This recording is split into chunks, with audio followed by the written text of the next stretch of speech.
Como estamos? Hoje eu vim falar para você de um tema que talvez não seja dos melhores, mas que é preciso a gente estar pronto para isso. E eu vim falar de morte.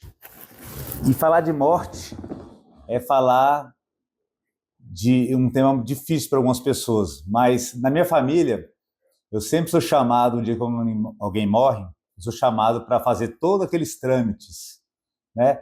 Essa função foi do meu pai durante muito tempo. Meu pai tá velhinho. E aí, um belo dia, eu estou em casa, minha prima me liga de manhã bem cedo, eu saindo de carro, falando com a outra prima, irmã dela, muito amada, tinha falecido. E ela não sabia o que fazer. Nem ela, nem eu. O que eu resolvi fazer, então? Liguei para minha mãe tinha um checklist, minha mãe sempre foi muito organizada o que fazer na hora. Aí tinha um checklist, ela me mandou, e foi assim que eu aprendi a fazer os trâmites quando alguém morre, tá? Então, eu vou te contar um pouco como funciona isso, para poder te ajudar. E estou gravando isso porque uma prima minha, outra prima, que na morte da minha tia, não foi da minha prima, de outra tia, ela falou: Rodolfo, por que você não grava isso? Isso é importante para as pessoas saberem. Demorou-se um ano, então aqui está gravado esse trâmite, como funciona. Vamos deixar mais claro um pouco o seguinte: tem alguns lugares que a pessoa pode morrer, não é que pode morrer, né? Uma quando ela morre no hospital, outra quando ela morre em casa e outra quando ela morre na rua. Vou botar na rua, seria o exemplo melhor. Na rua seria quando ela é acidente de carro, quando é assassinato, que aí ela tem que ir para o ML, de qualquer forma, tá? Quando ela morre em casa, ela pode ir para o ML ou não ir. Então, vou separar em três etapas: hospital, casa e ML, tá? Assim como funciona. Quando eu morro no hospital, o médico dá uma declaração de óbito. É o mais tranquilo de todos. Quando a pessoa morre em casa, você tem que chamar um médico para dar uma declaração de óbito na sua casa. Se não, o corpo vai para o IML, passa por exame e quem dá a certidão de óbito é o IML. Se a pessoa morre em algum acidente, alguma coisa trágica, ela vai para o IML e do IML ele emite a declaração de óbito. Tá? Esse é o primeiro passo, é pegar a declaração de óbito. Quando você sai do hospital, do ML ou da casa, você sai com a declaração de óbito. Com ela, você tem que ir no cartório para fazer a certidão de óbito. Você tem a declaração e agora você vai ter a certidão de óbito e a guia de sepultamento, tá? Então, do cartório tem que sair duas coisas: a guia de sepultamento e a certidão de óbito, tá? Como funciona isso no cartório? Nas minhas experiências, as pessoas morreram pela noite, por exemplo. E à noite você não acha cartório aberto. Então, com a declaração de óbito, você vai ao cartório. O cartório, alguns hospitais têm cartório dentro, no ML costuma ter o cartório. Só aqui em Brasília, o cartório no ML funciona durante o horário de expediente, de 8 até as 19. Nos hospitais de Brasília, em vários hospitais, já tem uma unidade do cartório também, que você pode levar a declaração de óbito lá. No cartório, você vai fazer lá a declaração de óbito e a guia de sepultamento. São dois documentos que vão sair do cartório, tá? O que é importante levar no cartório? É importante levar o documento do falecido, tá? Tem que ser um documento oficial. E é importante levar o documento de quem vai declarar esse óbito, tá? Tem que ter esses dois documentos, senão você não registra. Outras informações são importantes para o cartório, que eles vão te perguntar e é importante você ter. O que é importante você ter é o estado civil do falecido, se ele tem filhos, os nomes e idades do filho, e o lugar onde ele é eleitor. Vamos perguntar de que cidade é. Então, a cidade que você tem que botar lá é a cidade onde ele tem o título de eleitor.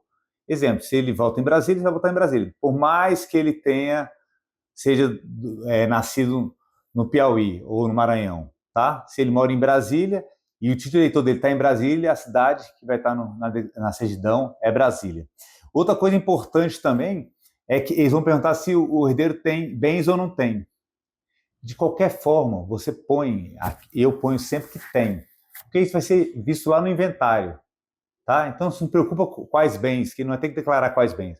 Fala só que tem bens, que isso aí vai depois para o inventário. Feito isso, O cartório vai fazer a declaração de óbito. Importante dessa declaração de óbito. O cartório dá uma via gratuita por lei. Porém, se o herdeiro tem vários filhos, pegue uma cópia para cada herdeiro. Cada herdeiro tem que ter a sua cópia e uma cópia a mais que vai para o inventário, tá? Assim, você vai perder menos tempo depois, quando for fazer o inventário, quando um herdeiro vai falar, eu não tenho a certidão de óbito, então pegue uma guia para cada herdeiro. Peguei a declaração, a certidão de óbito e peguei a guia de sepultamento. Qual o próximo passo? É ir na funerária. E aí você escolhe a funerária que você quiser, tá? E na funerária você vai fazer o quê? Você vai levar a certidão de óbito e a guia de sepultamento, tá? Com esses dados, para que serve essa tal de guia de sepultamento? A guia de sepultamento é o documento que anda com o falecido, com o corpo do falecido. Ou seja, o corpo do falecido não pode sair da casa para a funerária, da funerária para o cemitério sem essa guia, tá? Se for parado pela polícia, vai todo mundo para a delegacia, porque não tem guia de sepultamento. Então, guia de sepultamento é o documento que leva o corpo do falecido, tá? Então, você vai com a certidão de óbito, guia de sepultamento para a funerária. Chega lá, você escolhe o caixão de sua preferência. Lembrando que as funerárias gostam de vender caixões caríssimos. Tem gente que compra aqueles caixões com vidro que abre. Se o caixão, na hora do velório, vai se manter aberto, não faz sentido você comprar uma tampa com vidrinho, que não vai ser usada, você vai pagar caro à toa. Agora, tem casos de morte que o corpo não pode ser mostrado, porque foi acidente e tal, aí vale a pena você comprar com vidrinho. Fora isso, não compre, você está gastando a mais por isso, tá? Ok, levei a certidão de óbito e a guia de sepultamento. A guia de sepultamento vai ficar na funerária e a funerária vai te dar um outro documento chamado Medidas da Urna. Para que esse documento de medidas da urna? Esse você vai usar lá no cemitério, tá? Então, saiu da funerária com essa guia, você vai ligar para o cemitério ou para o crematório, não sei qual a sua opção, e eles vão te perguntar o tamanho da urna. Por isso você tem as medidas da urna para levar.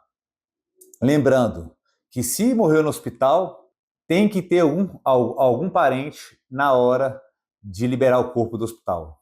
Mesma coisa do ML. Tem que ter algum parente para liberar para a funerária. Se não tiver um parente, o corpo não é liberado para a funerária.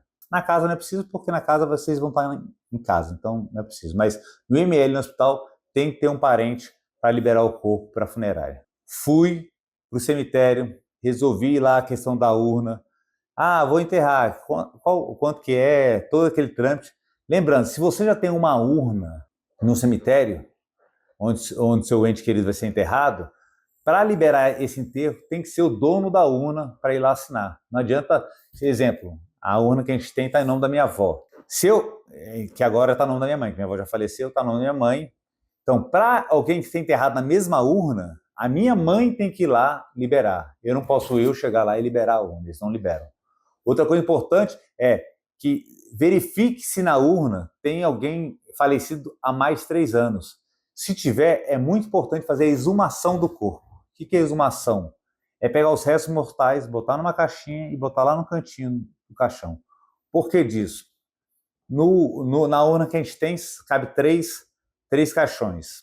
Se eu tenho mais de 3 anos e eu estou na segunda e não faço exumação e vem um corpo, um falecido, eu ponho em cima, só daqui a 3 anos eu posso enterrar outra pessoa aqui. Eu não posso fazer exumação antes de 3 anos. Por isso que é importante. Vou enterrar na terceira urna. Tem como fazer exumação dos corpos de baixo? Tem mais de 3 anos? Tem? Faça exumação. Porque esse caixão vai para a última e sobra 2 se alguém morrer no dia seguinte, no ano seguinte. 5 anos depois, 2 anos depois, você tem como usar a mesma urna. Tá? Então é importante você verificar isso, a exumação.